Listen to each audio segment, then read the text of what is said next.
Celý bratislavský štadión mu nie poslednýkrát postojačky tlieskal. Dneska nie sme Slovenskí, Riečania, Číšania, sme Slováci. Svoj krížom na hrudi, tak sme videli Pádeniku úplne najradšej a on pokiaľ mohol vždy nám prišiel reprezentovať. Ako pri zisku bronzu na majstrovstvách sveta v roku 2000. Kolumbiáne v Turíne takmer prišiel o oko. Napriek 8-mesačnej absencii spôsobenej operáciou ramena bol do Vancouvery našou najžiarivejšou hviezdou. Tento človek sa nám vyžoval veľké dobro. Bol to pán hráč, veľká osoba nášho slovenského hokeja. Hlavne má veľké srdce a vedel povzbudiť tým. Bol to proste perfektný človek, skvelý otec, manžel a jednoducho je to obrovská strata. Rok 2003 znamenal v jeho živote zásadnú zmenu. Jeho stredoškolskej láske a neskôr manželke Majke sa narodil syn Lukas. O 2 roky prišla na svet dcérka Zara. Žiaľ, jej dvojča Tobias zomrelo niekoľko dní po pôrode na vážne problémy s dýchaním. Bolesť však rodinu ešte viac zomkla. Toto leto dokonca Palo nestíhal ani vlastné tréningy, pretože Lukas sa vozil na štadión, zaväzoval mu korčule a sledoval aj jeho prvé kroky na ľade. Demo si milovanú rodinu jednoducho užíval. Tak krásny vzťah, tak krásne manželstvo, keď si on vybudoval s tou Majkou, to sa môže tým pochváliť málo ktorí manželia. Ako mi dajú poznať deti a ja neviem, to je tak strašne ťažké, že tým sa asi nič v živote nevyrovná.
pochvala tým, že nemám čo ani si sa s vami hrať, lebo on išiel ráno do posilovne, odnášal si to, potom išiel na svet domov a zobral na organizácia, išiel tu na hokej, potom si záčku, kde sa venoval samozrejme nejako, takže on bol strašne tak nedovolený a neviem, čo to stihalo.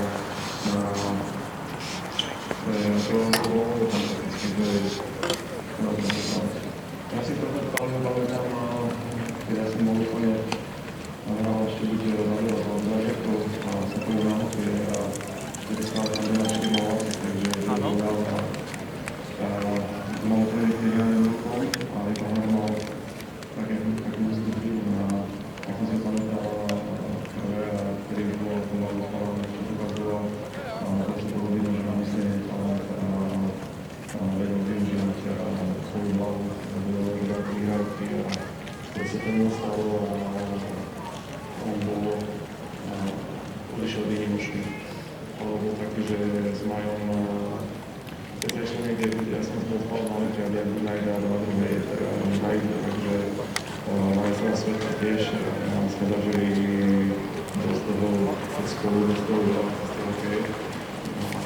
Keď by mali on s mojím bratom, Marek a s mojím bratom, my sme boli proti, ale na olimpiáde sme mali 10 tisíc spolu. Tak ja mám to vždycky videl, lebo by sa tu v momente v tej izbe a potom došla na ten hrabu a ďalej číslo 1 a my sa vedeli pochytiť, ale vždycky tak náš kamarát sa našpíval, že tam niektož môže veľa hranicu. To by sa dalo hovoriť veľa, čo nemali vlastne vyviesť, proste Maja nemal žiadne comebacky a proste nemal to nemal vôbec. Nemal takú vlastnosť, nemal taký výťah.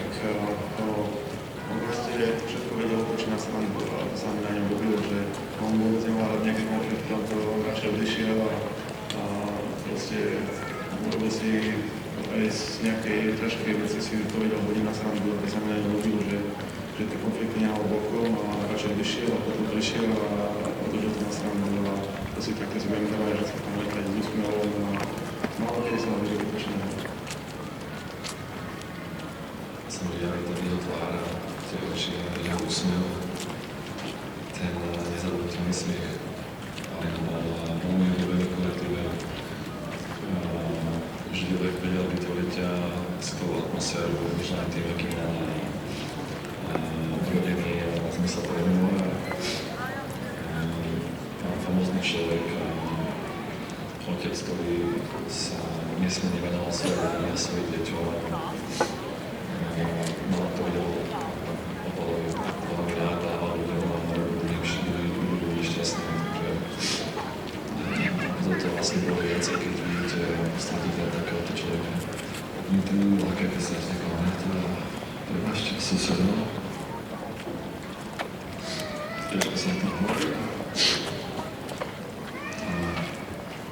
Samozrejme to chápali a dorozumí, že nesem to vlastne len za seba, za druhú rodinu, ale za celú organizáciu prosto. Je to veľmi ťažké. Možno hrať tak, ako by bol s nami a vždycky sa nerobil zaspomínať a vždycky, keď sa bude o neho spomínať, tak zatlískať. Pretože či to bol ako človek, alebo ako otec, alebo ako píska, vždycky bol vzorovaný. To je ťažké sa s ním vyrovnať. Máme to cieľ vzorkuje, najmä vzorkuje, keď som na to sedel v Šmune, vlastne sme trénovali a on už vtedy hral na hala, trénoval s nami a smerom k tomu mám pár rokov sme sa zblížili, už sme 3-4 roky sme boli veľmi blízko a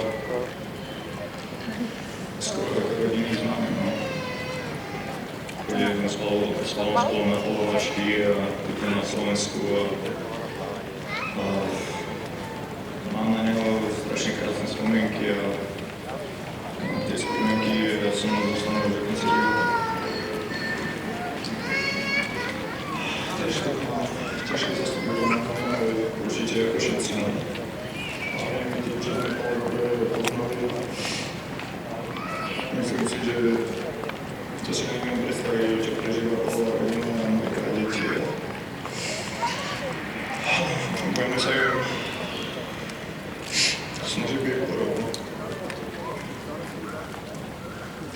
Ja som mal 16 ročný, som v podstate prvý rok začal závačku hrávať a ako iní a chalani zahrávali, ktorí trénovali z duplo cez leto, tak vtedy nejakým spôsobom som spovedal, ako trénuje, dával mi nejaké rady. Vždy som pamätám po tréningu, ako sme spolu strieľali, tak človek si nejakým spôsobom tak som ho spoznal a potom sa to kamarátstvo rozvinulo, keď som vlastne ako 18-ročný išiel hrať do NHL a hlavne proti sebe stretávali sa na večer, keď sme proti sebe hrali deň pred zápasom obyčajne a potom pokračovať cez leto a tak ďalej, že... No ale jeden z tých príjemných podľa vlastnú ruku za každej okolnosti? Samozrejme,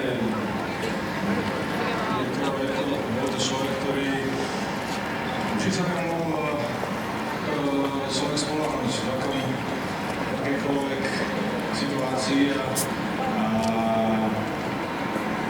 ja som si mal veľmi blízky vzťah, takže zažili sme to strašne dlho.